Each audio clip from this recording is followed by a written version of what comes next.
ബുദ്ധിശാലിയായ തൊപ്പിക്കച്ചവടക്കാരൻ. ഒരു ദിവസം ഒരു പാവപ്പെട്ട തൊപ്പിക്കച്ചവടക്കാരൻ ഒരു ചെറിയ ഗ്രാമത്തിൽ തൊപ്പി വിൽക്കുകയായിരുന്നു. ക്ഷീണിച്ച അവശനായ അയാൾ തന്റെ തൊപ്പി സഞ്ചി ഒരു മരത്തിനടിയിൽ വെച്ചിട്ട് നിഴലിൽ കിടന്നുറങ്ങി. അയാൾ ഉറങ്ങിക്കൊണ്ടിരുന്നപ്പോൾ കുറെ കുരങ്ങന്മാർ താഴെ ഇറങ്ങി വന്ന് സഞ്ചിയിൽ നിന്ന് തൊപ്പികൾ ഓരോന്നായി എടുത്ത് അണിയാൻ തുടങ്ങി. അയാൾ ഉറങ്ങി എണീറ്റ് നോക്കിയപ്പോൾ കുരങ്ങന്മാർ തൊപ്പിയും ധരിച്ചുകൊണ്ടിരിക്കുന്നതാണ് കണ്ടത്. അയാൾ നിലവിളിച്ചു, അയ്യോ, ആ തൊപ്പികളൊക്കെ എന്റേതാ, അത് തിരിച്ചു തരൂ. കുരങ്ങന്മാർ അയാളെ നോക്കി ഗർജിച്ചു. അപ്പോൾ അയാൾക്കൊരാശയം തോന്നി. അയാൾ ഉടനെ തന്റെ തൊപ്പി ഊരി താഴെയിട്ടു. ഉടനെ കുരങ്ങന്മാരും അവരുടെ തലയിൽ നിന്നും തൊപ്പിയെടുത്ത് താഴേക്ക് വലിച്ചെറിഞ്ഞു. തൊപ്പി കച്ചവടക്കാരൻ തൊപ്പികളും എടുത്ത് സഞ്ചിയിലിട്ട് സന്തോഷത്തോടെ യാത്രയായി.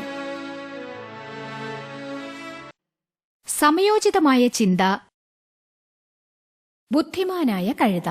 ഒരു ദിവസം വിശന്നു വലഞ്ഞ ഒരു സിംഹം ദാഹം ശമിപ്പിക്കാനായി ഒരു നദിക്കരയിൽ ചെന്നു.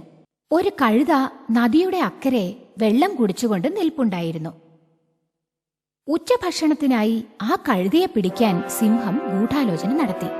സിംഹം പറഞ്ഞു, കഴുതേ, നദിയുടെ അക്കരെ കുതിരകൾ ഏതെങ്കിലും ഉണ്ടോ? എനിക്കവരുടെ പാട്ട് കേട്ടാൽ കൊള്ളാമായിരുന്നു. കഴുതയ്ക്ക് സിംഹത്തിന്റെ അടവിൽ സംശയം തോന്നിയില്ല. അത് പറഞ്ഞു, അതിനെന്താ, ഞാൻ വേണമെങ്കിൽ നിങ്ങൾക്ക് വേണ്ടി പാടിത്തരാലോ. അത് കണ്ണുകളടച്ചു പാടാൻ തുടങ്ങി. ഉടൻ തന്നെ സിംഹം കഴുതയെ പിടിച്ചു. പക്ഷേ അത് ബുദ്ധിയുള്ള ഒരു കഴുതയായിരുന്നു. അത് പറഞ്ഞു, സിംഹരാജാവേ, ഞാൻ നിങ്ങളുടെ ഉച്ചഭക്ഷണമാകാൻ തയ്യാറാ. പക്ഷേ നല്ല ശക്തിശാലികളായ സിംഹങ്ങളൊക്കെ ഭക്ഷണത്തിനു മുമ്പ് ദൈവത്തോട് പ്രാർത്ഥിച്ചിട്ടേ കഴിക്കാറുള്ളൂ എന്ന് ഞാൻ കേട്ടിട്ടുണ്ട്. സിംഹം താൻ ശക്തിശാലിയാണെന്ന് കാണിക്കാനായി കണ്ണുകളടച്ച് കുറെ നേരം പ്രാർത്ഥിച്ചു. തക്ക സമയം നോക്കി കഴുത ഓടി രക്ഷപ്പെട്ടു. അങ്ങനെ ബുദ്ധിയുള്ള കഴുത സിംഹത്തെ പറ്റിച്ചു. ബുദ്ധി സാമർഥ്യം ജീവൻ രക്ഷിക്കും. ബുദ്ധിയുള്ള കാക്ക. ചിന്റു ഒരു ബുദ്ധിയുള്ള കാക്കയായിരുന്നു. അവൻ ഇര തേടി വീട്ടിൽ നിന്ന് പറന്നു. അതൊരു നല്ല വേനൽക്കാലമായിരുന്നു. എനിക്ക് വല്ലാതായിക്കുന്നല്ലോ, അവൻ പറഞ്ഞു. എന്നിട്ട് വെള്ളം അന്വേഷിക്കാൻ തുടങ്ങി. എല്ലായിടവും തേടി നോക്കിയിട്ടും എവിടെയും വെള്ളം കണ്ടില്ല. ഒടുവിൽ അവനൊരു കുടം കണ്ടു. അതിൽ വളരെ കുറച്ച് വെള്ളമേ ഉണ്ടായിരുന്നുള്ളൂ. അതവന് കുടിക്കാൻ പറ്റിയില്ല. എന്ത് ചെയ്യണമെന്ന് ആലോചിച്ച കാക്ക, എനിക്കൊരാശയം തോന്നുന്നു. അവൻ കുറച്ച് കല്ലുകൾ പെറുക്കിയെടുത്തുകൊണ്ട് വന്ന് അവ ഓരോന്നോരോന്നായി ആ കുടത്തിലേക്ക് ഇട്ടു. അതിലെ വെള്ളം മുകളിലേക്ക് ഉയർന്നു വന്നു. കാക്ക വെള്ളം കുടിച്ചു. വെള്ളം കുടിച്ച കാക്ക സന്തോഷത്തോടെ പറന്നുപോയി. അധ്വാനിക്കുന്നവൻ ഫലമനുഭവിക്കും. അഭിനേതാവായ കാക്ക. ഒരിക്കൽ ഒരു കാക്ക ഒരു മനോഹരമായ മയിലിനെ കണ്ടു. അതിനും മയിലിനെ പോലെ സുന്ദരനാവണം എന്ന ആഗ്രഹം തോന്നി.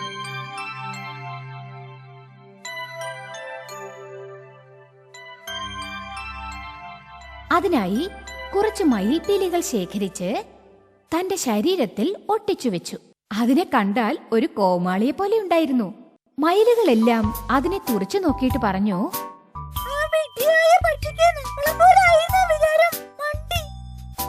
എന്നിട്ട് അവ പറന്നുപോയി. അതിന്റെ കൂട്ടുകാരായിരുന്ന മറ്റു കാക്കകളൊക്കെ അവന്റെ കൂട്ടുകെട്ട് ഉപേക്ഷിച്ചു. ഇപ്പോഴാണ് കാക്കയ്ക്ക് താൻ ചെയ്ത വിഡ്ഢിത്തം മനസ്സിലായത്. അവൻ കൂട്ടുകാരുടെ സമീപം ചെന്ന് പറഞ്ഞു, പ്രിയപ്പെട്ട കൂട്ടുകാരെ, എന്നോട് ദയവായി ക്ഷമിക്കണം. വീണ്ടും നിങ്ങൾ എന്റെ കൂട്ടുകാരാവണം. എന്റെ വിഡ്ഢിത്തം എനിക്ക് മനസ്സിലായി. ഞാൻ വീണ്ടും കാക്കയായതിൽ അതിയായ സന്തോഷമുണ്ട്. വഞ്ചകരുടെ പ്രശംസ ജയിക്കില്ല. കുറുനരിയും കാക്കയും. ഒരു കുറുനരി വല്ലാതെ വിശന്നിരിക്കുകയായിരുന്നു. അവൻ ഭക്ഷണത്തിനു വേണ്ടി നാലുപാടും തേടി നോക്കി. ഒരു കാക്ക വായിലൊരു റൊട്ടി കഷ്ണവുമായി ഇരിക്കുന്നത് അവൻ കണ്ടു. കാക്കയുടെ പക്കൽ നിന്നും അത് തട്ടിയെടുക്കാൻ അവൻ തീരുമാനിച്ചു. അവനൊരാശയം തോന്നി. അവൻ കാക്കയെ നോക്കി പറഞ്ഞു, കാക്കേ, നീ വളരെ സുന്ദരിയാ. എനിക്ക് വേണ്ടി ഒരു പാട്ട് പാടാമോ? നിന്റെ ശബ്ദം നല്ല മധുരമുള്ള ശബ്ദമാണെന്ന് എനിക്ക് അറിയാം. കാക്കയ്ക്ക് വളരെ സന്തോഷമായി. അവൾ പാട്ടുപാടാനായി വായ തുറന്നു. പക്ഷേ റൊട്ടി കഷ്ണം വായിൽ നിന്ന് താഴെ വീണു. അപ്പോൾ കുറുനരി ആ റൊട്ടിക്കഷ്ണം എടുത്ത് തിന്നിട്ട് അവിടെ നിന്ന് ഓടിപ്പോയി. മറ്റുള്ളവർ പ്രശംസിക്കുന്നതിൽ മയങ്ങരുത്. കുറുക്കനും മുന്തിരിങ്ങയും. ഒരു ദിവസം ജാക്കി എന്ന കുറുക്കൻ മുന്തിരിത്തോട്ടത്തിൽ നടക്കുമ്പോൾ ധാരാളം മുന്തിരിങ്ങ തൂങ്ങിക്കിടക്കുന്നത് അവൻ കണ്ടു. അവന്റെ നാക്കിൽ നിന്ന് വെള്ളമൊലിക്കാൻ തുടങ്ങി. ഈ മുന്തിരിങ്ങയ്ക്ക് നല്ല മധുരമായിരിക്കും, ഇതെങ്ങനെയെങ്കിലും തിന്നണം എന്ന് പറഞ്ഞ് അവൻ മുന്തിരിങ്ങ പറിക്കാനായി ചാടി നോക്കി. പക്ഷേ അത് ഉയരത്തിലായിരുന്നതിനാൽ അവന് പറിക്കാൻ കഴിഞ്ഞില്ല. പിന്നെയും ചാടി നോക്കി. പക്ഷെ അവൻ താഴെ വീണ് മുറിവേറ്റത് മാത്രം മിച്ചം. പിന്നീട് അവൻ ഇങ്ങനെ പറഞ്ഞുകൊണ്ട് അവിടെ നിന്ന് സ്ഥലം വിട്ടു. അയ്യേ, ഈ മുന്തിരിങ്ങ പൊളിക്കും, എനിക്ക് വേണ്ട. ഓ, അത്യാഗ്രഹിയായ പട്ടിക്കുഞ്ഞ്. റോജർ ഒരു കുസൃതിയായ പട്ടിക്കുഞ്ഞായിരുന്നു. അവൻ എല്ലിൻ കഷ്ണങ്ങൾ വളരെ ഇഷ്ടമായിരുന്നു. ഒരു ദിവസം അവൻ റോഡിലൂടെ നടന്നു പോകുമ്പോൾ ഒരെല്ലിൻ കഷ്ണം കിടക്കുന്നത് അവൻ കണ്ടു. അവനത് എടുത്തിട്ട് പറഞ്ഞു, ഹേയ്, എനിക്ക് ഇഷ്ടമുള്ള ഭക്ഷണം കിട്ടി. അതും കടിച്ചു പിടിച്ചുകൊണ്ട് അവൻ വീട്ടിലേക്ക് പോയി. പോകുന്ന വഴിക്ക് അവൻ ഒരു പാലം കടക്കുകയായിരുന്നു. അവൻ താഴെ വെള്ളത്തിലേക്ക് നോക്കിയപ്പോൾ മറ്റൊരു പട്ടി വായിൽ ഒരു എല്ലിൻ കഷ്ണവുമായി നിൽക്കുന്നത് അവൻ കണ്ടു. റോജർ ഭയങ്കര അത്യാഗ്രഹിയായിരുന്നു. അമ്പടാ, മറ്റൊരു എല്ലിൻ കഷ്ണവും കൊണ്ട് മറ്റൊരു പട്ടി. അതെങ്ങനെയെങ്കിലും അവന്റെ കയ്യിൽ നിന്നും കൈക്കലാക്കണം. അവൻ ആ പട്ടിയെ നോക്കി കുരച്ച് പേടിപ്പിച്ച് എല്ലിൻ കഷ്ണം പിടിച്ചെടുക്കാൻ തീരുമാനിച്ചു. അങ്ങനെ കുരയ്ക്കാനായി വായ തുറന്നപ്പോൾ ആ എല്ലിൻ കഷ്ണം അവന്റെ വായിൽ നിന്ന് നദിയിലേക്ക് വീണു. കാരണം അവൻ കണ്ടത് സ്വന്തം പ്രതിച്ഛായയായിരുന്നു. അത്യാഗ്രഹം, പെരുംഛേദം. ആമയും മുയലും. ഒരു ദിവസം ആമയും മുയലും ഒരു ഓട്ടപ്പന്തയത്തിന് തയ്യാറായി. എല്ലാ മൃഗങ്ങളും ഈ ഓട്ടപ്പന്തയം കാണാൻ ഒരുമിച്ചു കൂടി. കുരങ്ങൻ വെടി പൊട്ടിച്ചപ്പോൾ രണ്ടുപേരും ഓടാൻ തുടങ്ങി. മുയൽ വളരെ വേഗതയിലോടി. പക്ഷെ പെട്ടെന്ന് ആമ വളരെ പിന്നിലായി. എന്തായാലും ഞാൻ ജയിക്കുമെന്ന് ഉറപ്പാ. അതുകൊണ്ട് ആമ വരുന്നതിനുള്ളില് ഒരു ചെറിയ ഉറക്കം ഉറങ്ങിക്കളയാ എന്നു പറഞ്ഞ് മുയൽ അടുത്തുള്ള ഒരു പുൽത്തകിടിയിൽ കിടന്ന് ഉറങ്ങാൻ തുടങ്ങി. ആമ മെല്ലെ മെല്ലെ നടന്ന് മുയലിനെ കടന്നുപോയി.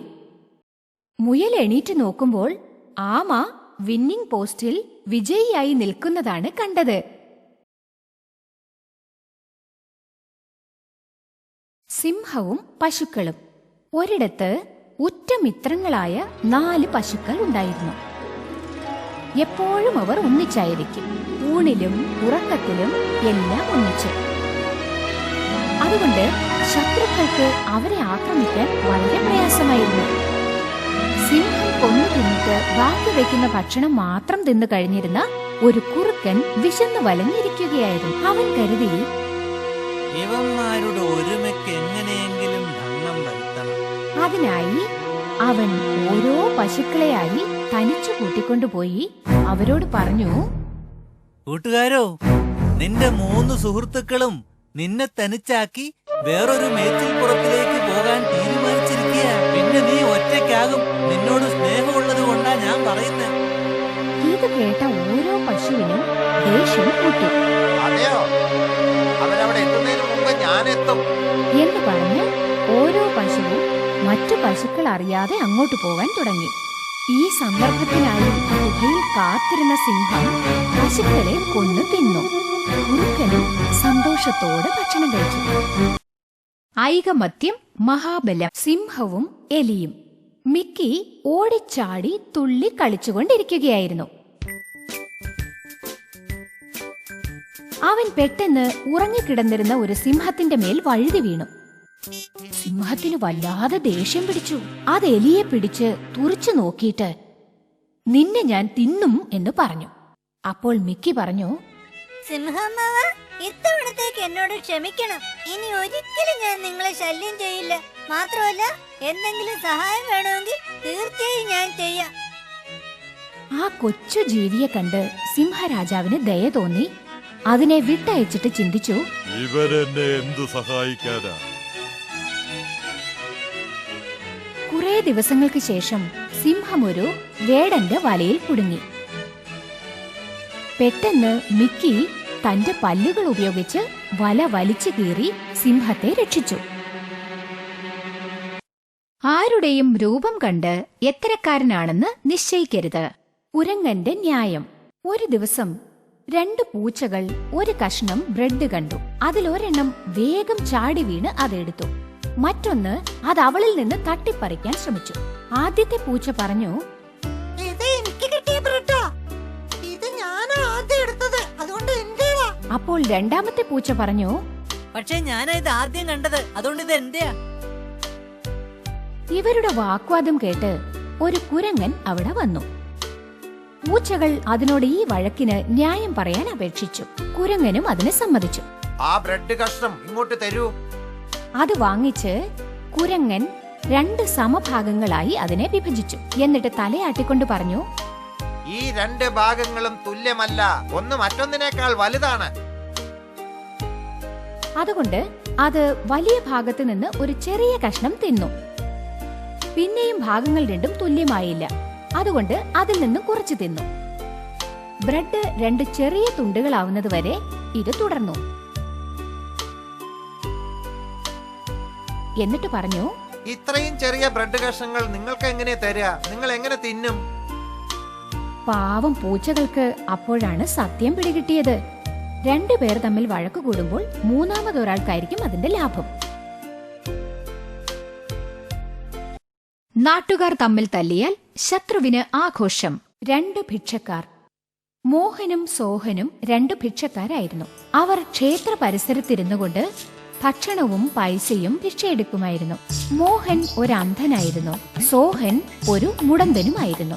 ഒരു ദിവസം ഒരു ധനികൻ അവരുടെ പക്കൽ വന്ന് പറഞ്ഞു, കൂട്ടുകാരെ, എന്റെ വീട്ടിൽ ഒരു വലിയ സദ്യ ഏർപ്പാടാക്കിയിട്ടുണ്ട്. നിങ്ങൾ എന്റെ വീട്ടിൽ വന്ന് അതിൽ പങ്കെടുത്താൽ എനിക്ക് വളരെ സന്തോഷമാകും. മോഹനും സോഹനും പരസഹായമില്ലാതെ പുറത്തു പോവാനാവില്ലായിരുന്നു. മോഹൻ സോഹനോട് പറഞ്ഞു, ഞാൻ നിന്നെ ചുമന്നുകൊണ്ട് പോകാം. നീ എനിക്ക് വഴി പറഞ്ഞു തന്നാ മതി. സോഹൻ സമ്മതിച്ചു. അങ്ങനെ മോഹൻ സോഹനെയും ചുമന്നുകൊണ്ട് ധനികന്റെ വീട്ടിലേക്ക് പോയി സന്തോഷത്തോടെ സദ്യയുണ്ടു. 2 പേർക്കും വളരെ സന്തോഷമായി. എല്ലാവരും പരസ്പരം സഹായിക്കണം. 2 കാക്കകൾ. ഭോലു ഗോലു എന്ന 2 കാക്കകൾക്കിടയിൽ ആർക്കാണ് ശ്രേഷ്ഠത എന്നതിനെ ചൊല്ലി വാക്കുതർക്കമുണ്ടായി. ഭോലു പറഞ്ഞു, ഞാനാണ് നിന്നെക്കാളും ശ്രേഷ്ഠൻ, കാരണം ഞാനാ കാണാൻ വലിയവൻ. ഗോലു പറഞ്ഞു, അല്ല, ഞാനാണ് ശ്രേഷ്ഠൻ, കാരണം ഞാനാണ് നിന്നേക്കാൾ മൂത്തവൻ. ആരാണ് ശ്രേഷ്ഠൻ എന്നതിന് അവരൊരു വെല്ലുവിളിക്കായി തീരുമാനിച്ചു. ഒരു ബാഗ് മുഴുവനും എന്തെങ്കിലും നിറച്ച് അത് കൊക്കിലെടുത്തുകൊണ്ട് കൂടുതൽ ഉയരത്തിൽ പറക്കുന്നവനായിരിക്കും ശ്രേഷ്ഠൻ. ഗോലു ഒരു ദുഷ്ടനായ കാക്കയായിരുന്നു. അവൻ തന്റെ ബാഗിൽ പഞ്ഞിയും ഗോലുവിന്റെ ബാഗിൽ ഉപ്പും നിറച്ചു. എന്നിട്ട് 2 കാക്കകളും പറന്നുയർന്നു. പെട്ടെന്ന് ഗോലു ഗോലുവിനേക്കാൾ ഉയരത്തിൽ പറക്കാൻ തുടങ്ങി. കാരണം അവന്റേത് ഭാരക്കുറവുള്ള പഞ്ഞിയാണല്ലോ. പക്ഷേ കൂടുതൽ ഭാരമുള്ളതിനാൽ ഗോലുവിന് കൂടുതൽ ഉയരത്തിലേക്ക് പറക്കാൻ കഴിഞ്ഞില്ല. അവർ പറന്നുകൊണ്ടിരിക്കുമ്പോൾ പെട്ടെന്ന് മഴ പെയ്യാൻ തുടങ്ങി. പഞ്ഞി ആകെ മഴവെള്ളത്തിൽ കുതിർന്ന് ഭാരക്കൂടുതൽ തോന്നാൻ തുടങ്ങി. അതേസമയം ഉപ്പ് മുഴുവനും അലിയാൻ തുടങ്ങി. ഗോലുവിന് ഭാരക്കുറവും അനുഭവപ്പെട്ടു. ഇപ്പോൾ ഗോലു ഗോലുവിനേക്കാൾ ഉയരെ പറന്നുയർന്നു. അങ്ങനെ മത്സരത്തിൽ ഗോലു ജയിച്ചു. താൻ കുഴിച്ച കുഴിയിൽ താൻ തന്നെ 2 മൂഢരായ ആടുകൾ. ഗോപുവും രാമുവും 2 ആട്ടിൻകുട്ടികളായിരുന്നു. 2 പേരും ഒരു പാലം കടക്കാൻ ശ്രമിച്ചുകൊണ്ടിരുന്നു. അവർ പാലത്തിന്റെ മധ്യത്തിൽ വെച്ച് കണ്ടുമുട്ടി. ആ പാലം വളരെ ഇടുങ്ങിയതായിരുന്നു.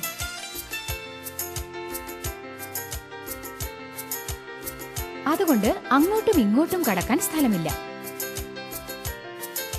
2 പേർക്കും താൻ ആദ്യം പാലം കടക്കണം എന്ന ദുർവാശി. അതുകൊണ്ട് അവർ വഴക്കുണ്ടാക്കാൻ തുടങ്ങി. അങ്ങനെ 2 പേരും വെള്ളത്തിൽ വീണ് മുങ്ങിപ്പോകുന്നതുവരെ അവർ വഴക്ക് കൂടിക്കൊണ്ടേയിരുന്നു. വിട്ടുവീഴ്ച മനോഭാവം എല്ലാവർക്കും നന്മ. വൃത്തികെട്ട മരം. ഒരു വലിയ കാടുണ്ടായിരുന്നു. അവിടെ ധാരാളം വൃക്ഷങ്ങളും ഉണ്ടായിരുന്നു. മാവ്, തേക്ക്, ഓക്ക്, ഷീഷാം, വേപ്പ്, അരയാൽ മരം എന്നിങ്ങനെയുള്ള ധാരാളം മരങ്ങൾ. അവയിൽ ഒന്നിന് ഒരു അഗോചരമായ വൃക്ഷകാണ്ഡം ഉണ്ടായിരുന്നു. മറ്റുള്ള മരങ്ങൾക്കിടയിൽ അതുമാത്രം ഒരു വൃത്തികെട്ട രൂപത്തിൽ നിന്നിരുന്നു. മറ്റുള്ള മരങ്ങൾ അതിനെ കളിയാക്കി. നീ ഒരു വൃത്തികെട്ട മരവാ. ആ പാവം മരം വിചാരിച്ചു, എന്തിനാ ദൈവം എന്നെ ഇങ്ങനെ സൃഷ്ടിച്ചത്? എനിക്കെന്താ മറ്റുള്ളവരെ പോലെ സൗന്ദര്യമില്ലാഞ്ഞത്? ഒരു ദിവസം ഒരു മരം വെട്ടുകാരൻ കാട്ടിലേക്ക് വന്നു. അയാൾ ആ വളഞ്ഞു നിൽക്കുന്ന വൃത്തികെട്ട മരം കണ്ടിട്ട് ഇങ്ങനെ വിചാരിച്ചു, ഈ വൃത്തികെട്ട മരത്തിന്റെ തടി കൊണ്ട് എനിക്കൊരു പ്രയോജനവുമില്ല. മറ്റു മരങ്ങളുടെ തടി എടുക്കാം. അതുകൊണ്ട് അയാൾ അതിനെ ഒഴികെ മറ്റെല്ലാ മരങ്ങളെയും വെട്ടി. അപ്പോൾ ആ വൃത്തികെട്ട മരം ചിന്തിച്ചു, ദൈവം എല്ലാം നന്മയ്ക്കാണ് ചെയ്യുന്നത്. എന്റെ ഈ വിരൂപം എന്റെ ജീവൻ രക്ഷിച്ചു. നമ്മുടെ പ്രശ്നങ്ങൾക്ക് നാം ദൈവത്തെ പഴിക്കരുത്. അതിനു പിന്നിൽ എപ്പോഴും ഒരു ഉദ്ദേശമുണ്ടായിരിക്കും. എല്ലാം നന്മ